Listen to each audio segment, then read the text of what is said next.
Ya, sholat amamaka di sini di depanmu itu. Kultu inama kola, kenapa Usamah inama kola mesti mengucap sapa Usamah dalika? Kenapa Usamah perlu berkonfirmasi ke Nabi? Kok nanya kan Nabi, apa perlu sholat? Di anahu krono siapa Usamah itu zona menduga. Ini menurut Imam Nawawi begitu. Usamah itu berpikir anak Nabi nabiku nasia, lupa sholat al-maghrib yang sholat maghrib. Karena maghribnya sudah lewat, sudah hampir isya. Nabi kok melaku, kemudian moro-moro tiba-tiba turun, kemudian buang air kecil dan wudhu. Tidak segera sholat ternyata setelah wudhu itu. Menurut Usamah, kayak Nabi lupa sholat maghrib. Maka kemudian ditanya, nggak sholat Nabi? Tanya gitu.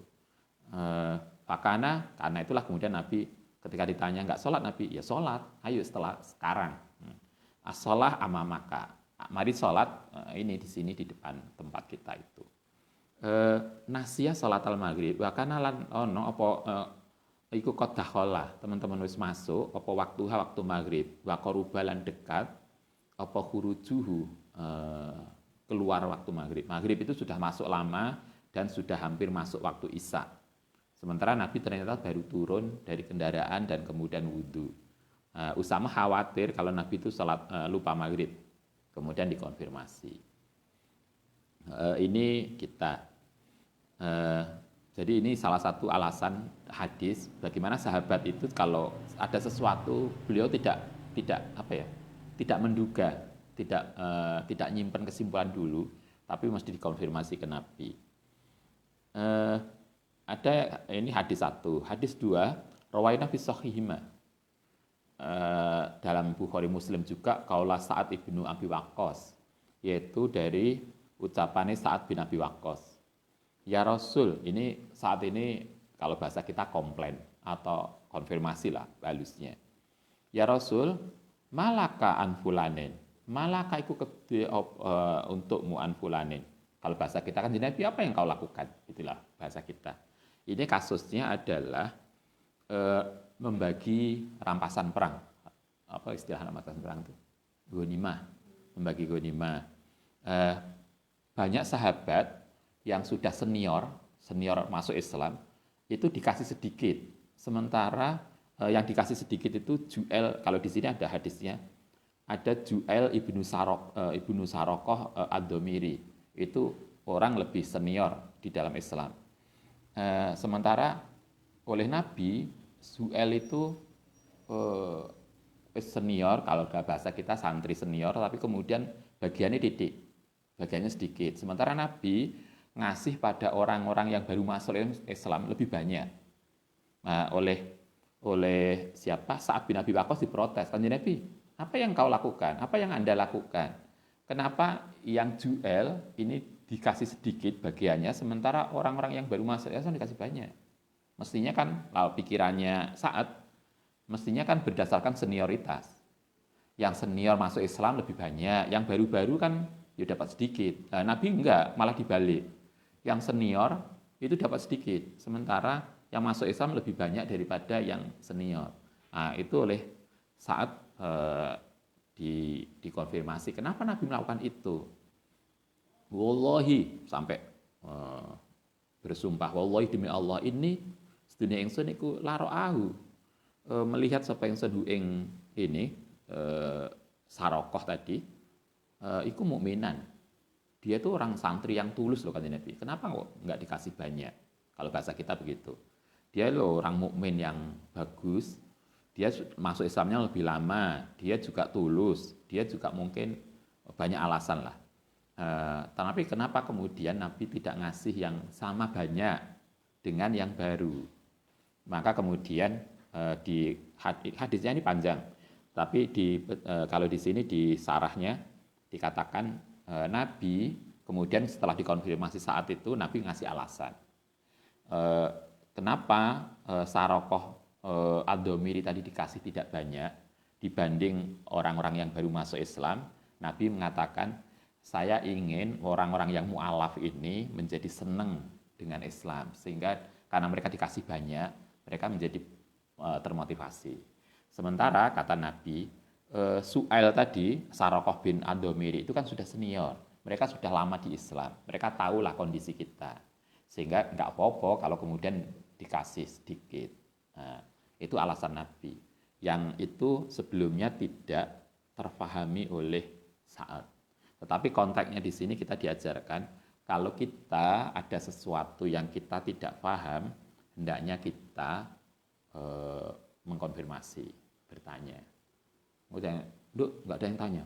Nanya apa? Ini mestinya kan ketika Anda kuliah, ada dosen nerangno itu kan kita diperhatikan toh. Ada nggak yang belum kita pahami? Kadang, sudah paham Ustaz. Kemudian nggak tanya. Nanti setelah keluar, baru bingung. Iya, kok malah tadi rumah saku gampang. Saya malah nggak bisa paham. Nah, itu kenapa? Karena biasanya kita mengalami itu karena dari rumah kita tidak mempersiapkan materi yang akan kita bicarakan besok. Yang sering gitu toh. Kita tuh kuliah kan tanpa persiapan. Biasanya langsung lae mahasiswa, lae offline. Itu tangi turu langsung raup. Wudu berangkat ke kampus karo nggawa buku satu di lebokno ning sak jaman biyen. Tak mahasiswa enggak lah. Mahasiswi enggak, lebih rapi.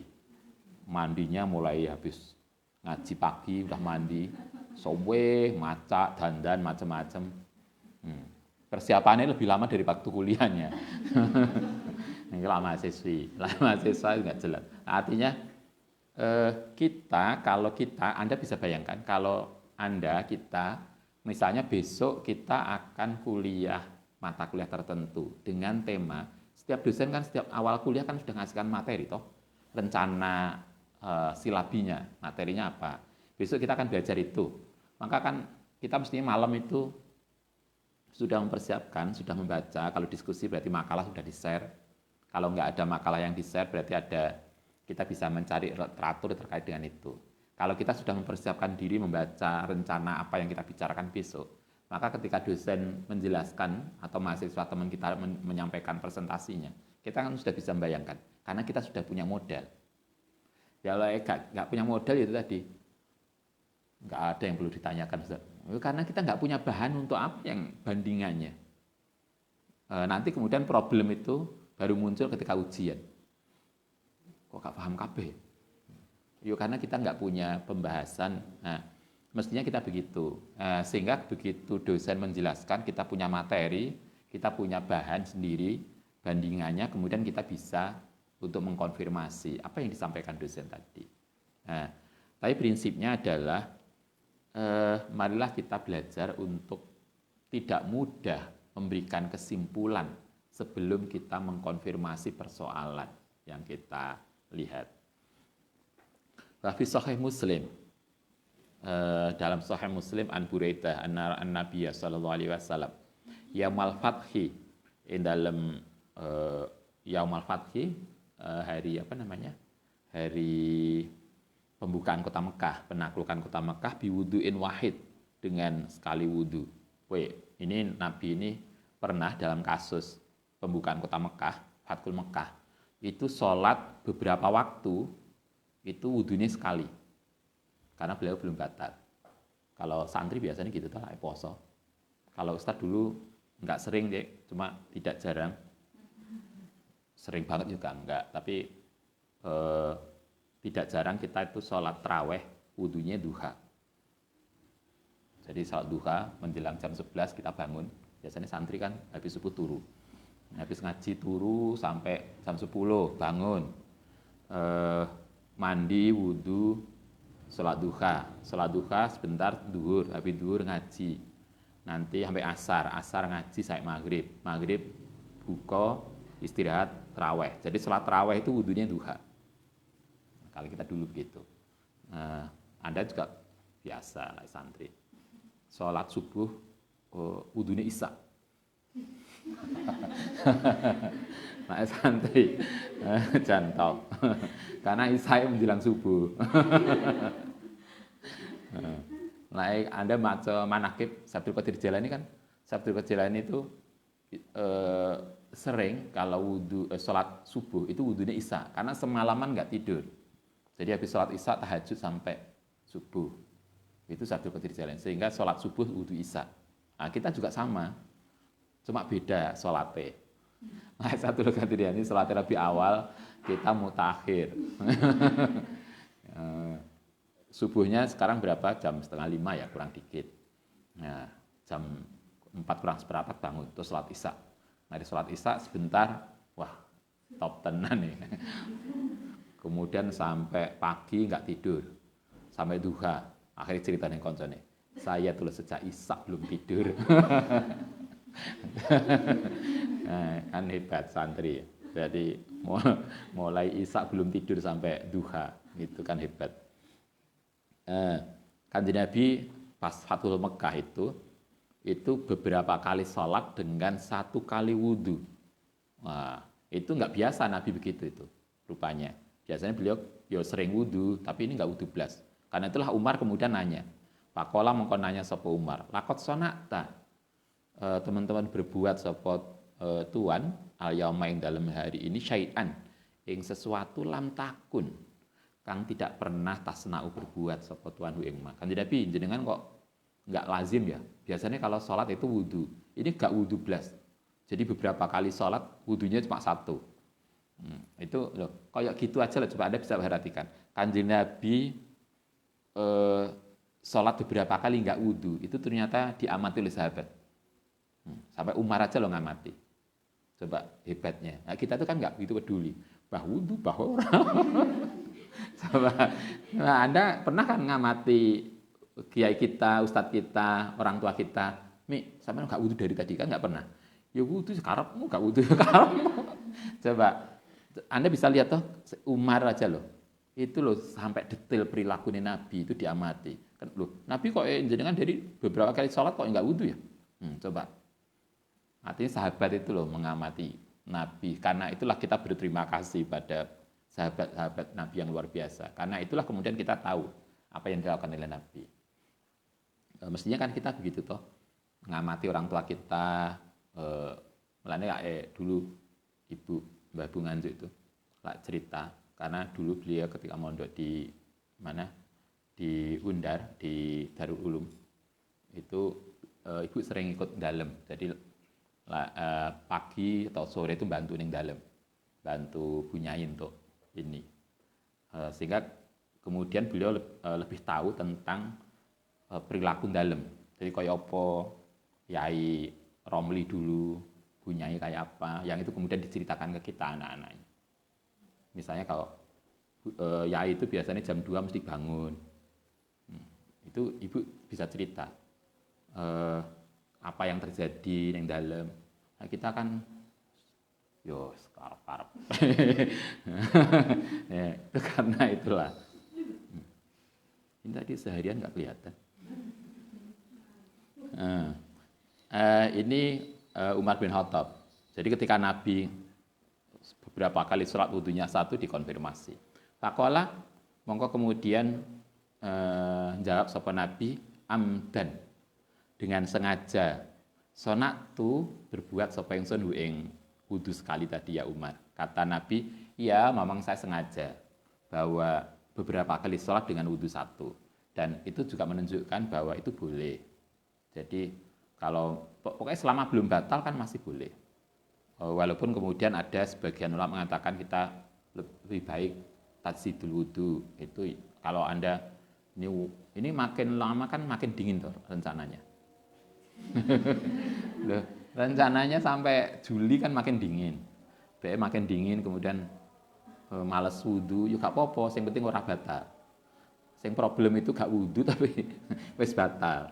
Nah, kalau selama belum batal berarti boleh tanpa wudhu, yang penting belum batal. Nah, Kanjeng Nabi ngajari kita begitu. Akhirnya Kanjeng Nabi mengatakan amdan sonatuhu. Saya sengaja begitu, tidak wudhu lagi karena belum batal. Dan itu bisa dipakai untuk beberapa kali sholat. Artinya dalam konteks ini, konteksnya adalah kalau ada sesuatu yang nggak biasa, kita bisa konfirmasi sehingga kemudian nggak salah. Oke, babul hassi, kita lanjutkan 49. Babul hassi bab tentang mendorong. menganjurkan alal musawarati, ngatasi musyawarah. Ini bab tentang dorongan untuk musyawarah. Kalau Anda nanti nikah, musyawarah itu tidak mesti harus dimulai dengan pembukaan, enggak lah. Sini mas, suaminya langsung ngumpul nih meja, kita mulai dulu, enggak. Tapi maksudnya musyawarah itu kan bisa dibicarakan sambil ini. Tapi intinya dalam rumah tangga yang Ustadz sering sampaikan itu komunikasi antara suami istri dan anak-anak. Kala ngendika sapa Allah taala wa syawirhum, lan bermusyawarahlah sapa mereka, sapa sira hum ing mereka fil amri. Kata Al-Qur'an, lakukan musyawarah fil amri, dalam banyak hal, di dalam banyak kejadian, dalam hak perilaku. Wal hadisus sahihah, hadis yang sahih fil dalika iku kasiratun masyhuratun. Banyak hadis sahih yang soal itu. Watu ini hadil ummatu karimah an kulli syai'in, membutuhkan apa hadil ayatu, jadi yang disampaikan ayat ini an kulli syai'in, apa yang harus dimusyawarahkan itu adalah semua hal. Sehingga kemarin ada siapa namanya, ada mahasiswa, saya tanya, "Dok, suamimu mana?" "Ngapunten Ustaz, suami saya keluar." "Keluar kemana?" "Nggak tahu, itu urusannya laki-laki." "Loh, kok bisa kamu jadi istri nggak tahu suaminya keluar kemana?" Karena itu kemudian Ustadz goda nih, mestinya tidak ada anggota keluarga kita yang keluar rumah tanpa kita tahu kemana.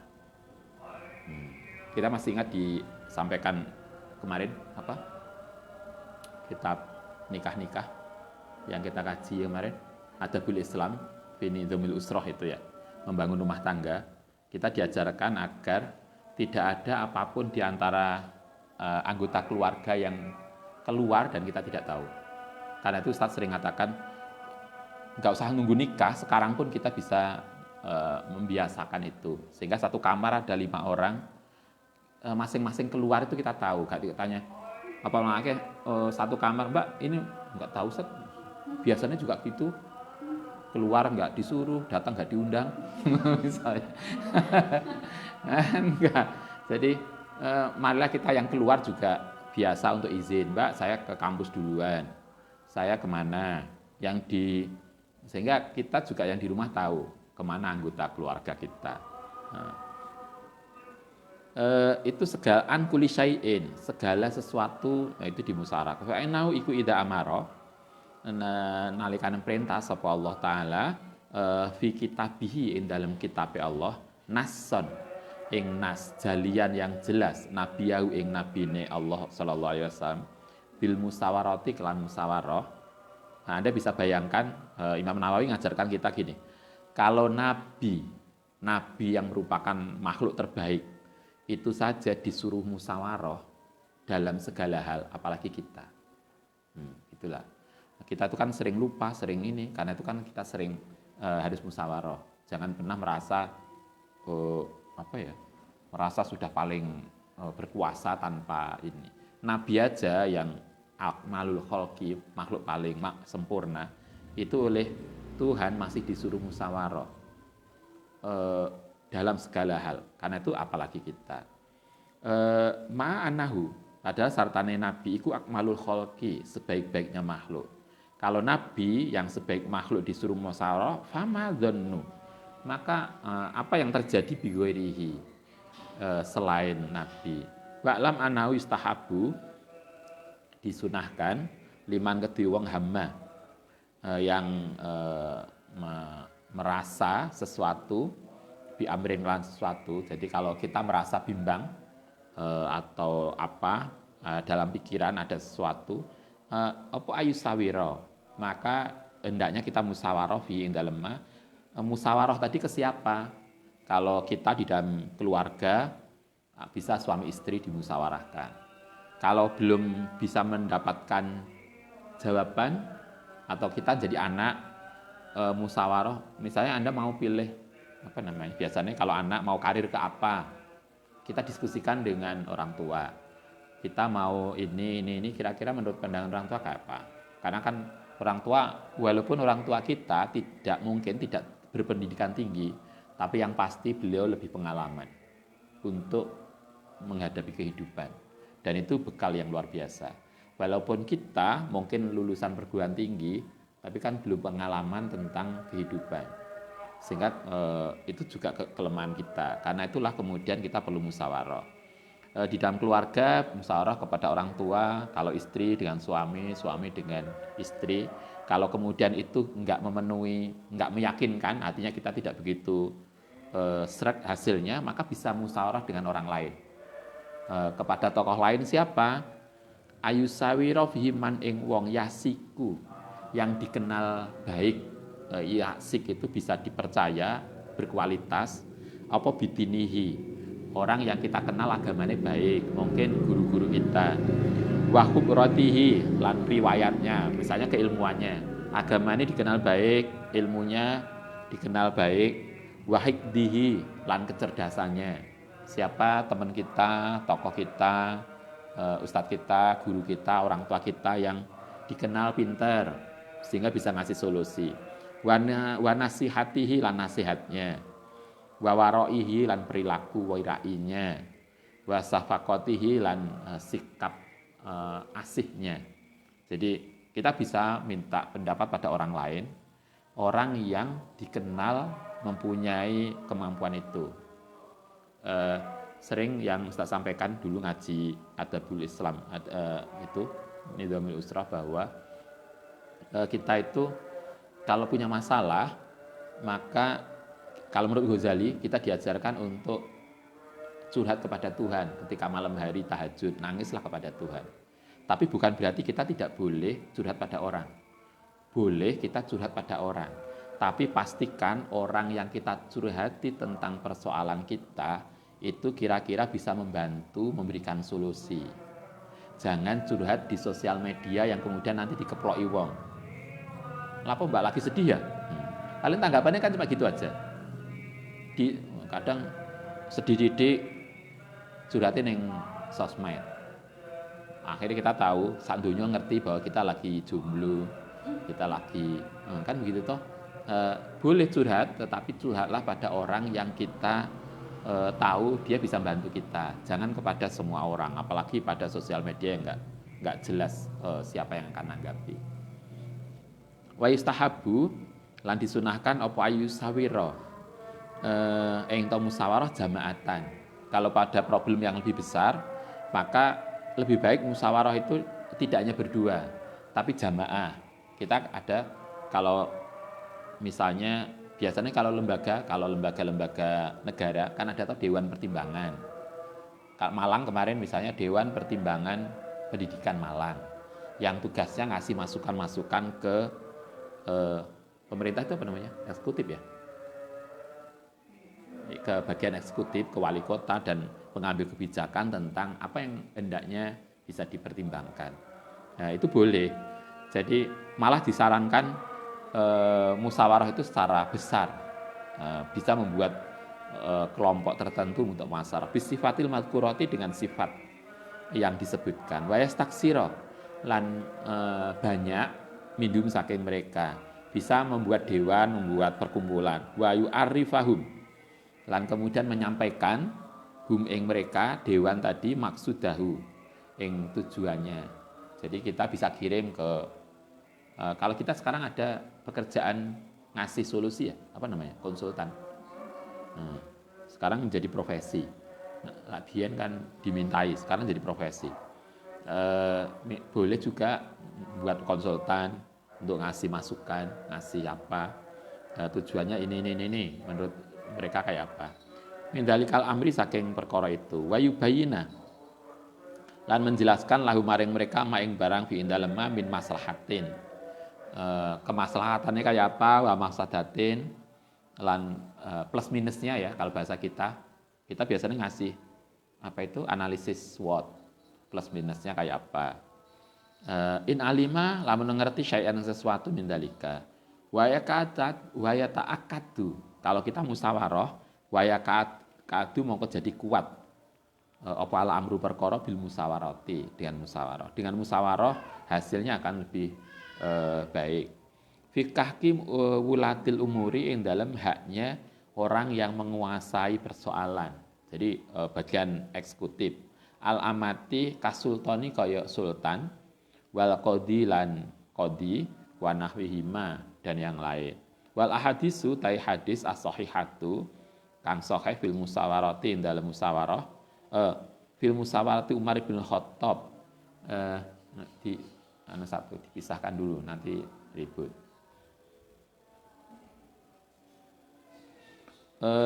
Wal hadis sahihaku fi musawarati Umar bin Khattab ashabahu yang sahabatnya Umar. Umar itu begitu jadi khalifah, beliau mengangkat lembaga, kalau bahasa kita apa? Dewan Pertimbangan. Itu orang Umar pertama. Pada masa Nabi tidak ada. Nabi sering musyawarah pada orang, pada sahabat, tetapi tidak kemudian diformalkan. Abu Bakar juga tidak. Maka Umar lah orang pertama yang membuat Dewan Pertimbangan Khalifah, yang kalau bahasa kita begitu ya, untuk membantu Khalifah mengambil keputusan.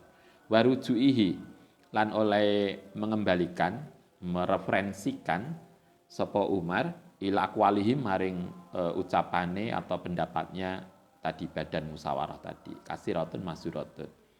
Summa faidatul musyawarati, manfaatnya musyawarah satu al-qabulu akan diterima minal mustasari saking sesuatu yang dimusyawarahkan.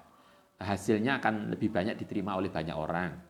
Idza kana nalikane ono apa mustasar tadi bisifatil madhkurati dengan sifat yang disebutkan walam tadhar lan tidak muncul apa al mafsadatu mafsadah bima ing dalam barang asarobihi. Jadi dengan musyawarah maka orang akan lebih banyak menerima, enggak perlu ada penolakan karena sudah dibicarakan lebih dulu. Walal mustasari lan ing atase orang yang diajak musyawarah batul wus'i akan memberikan banyak perspektif.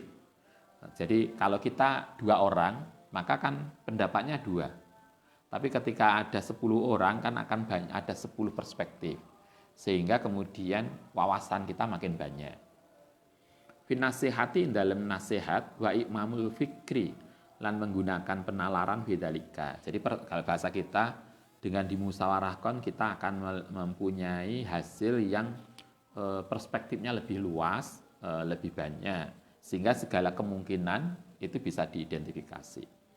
Rawaina faqat rawaina fi sahih Muslim an Tamim ad-Dari radhiyallahu an Rasulillah sallallahu alaihi wasallam annahu qala ad-dinu utai agama itu an-nasihatu.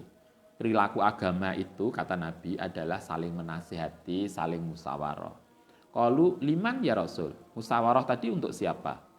Coba jawabannya Nabi lillahi, untuk Allah wa kitabihi. Karena itu ketika kita membaca kitab, memahami kitab, itulah kenapa kemudian kita harus diistilahkan adalah ijma. Ijma itu kan musyawarah. Jadi saya membaca Al-Quran ayat ini menurut pemahaman kita begini. Nanti menurut pemahaman tokoh lain kayak apa? Pemahaman yang lain kayak apa? Cocok enggak? Nah, itulah kemudian perlu diijma'i. Bahkan Nabi mengatakan wa kitabihi, dan pembacaan kitab Allah wahyu pun kita juga perlu itu. Sehingga kita tidak mungkin membaca Al-Quran sendirian, memahami Al-Quran sendirian, kemudian menganggap apa yang kita pahami dari Al-Quran itu kebenaran. Itu tidak mungkin. Karena itu perspektif kita, hanya satu perspektif.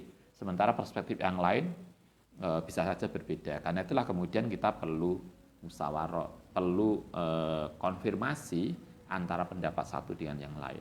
Yang kita sebut ijma. Wa rasulihi lan rasulnya, ketika memahami Rasul, memahami hadis juga sama. Bahkan Nabi pun mengajari kita untuk saling musyawarah. Wa aimatil muslimin, dan pada tokoh-tokoh muslim, wa ammatihim lan masyarakat umum. Jadi siapa yang harus musyawarah itu semuanya. Apa yang harus dimusyawarahkan itu banyak hal. Jadi segala sesuatu persoalan yang kita hadapi hendaknya dimusyawarahkan. Musyawarah dengan siapa? Dengan siapapun yang kita nilai, bisa memberikan perspektif yang baik. Warwaina fi Sunan Abi Dawud wa Tirmidzi wa Nasa'i wa Ibnu Majah an Abi Hurairah radhiyallahu an qala Rasulullah sallallahu alaihi wasallam al mustasaru utawi sesuatu yang dimusyawarahkan itu muktamanun, bisa jadi pegangan. Nah, kalau itu sudah kita musyawarahkan lebih kuat toh, lebih banyak perspektif, lebih banyak pandangan, sehingga Nabi mengatakan segala sesuatu yang dimusyawarahkan itu muktamanun, bisa dijadikan pegangan, bisa dipercaya.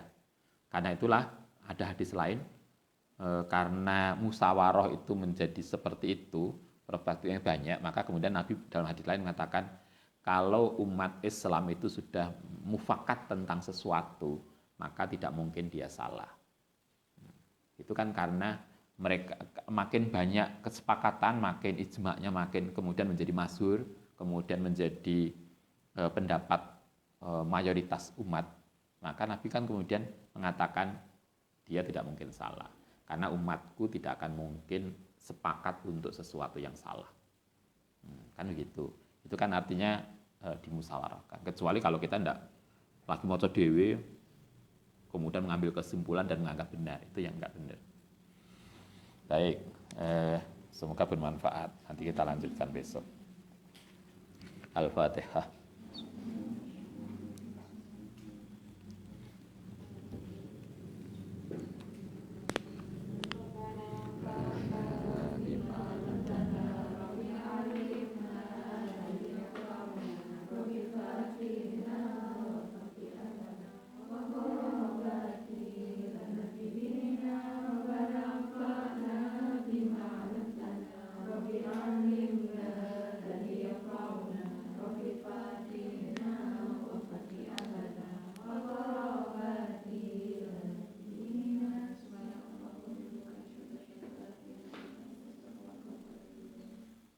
Assalamualaikum warahmatullahi wabarakatuh.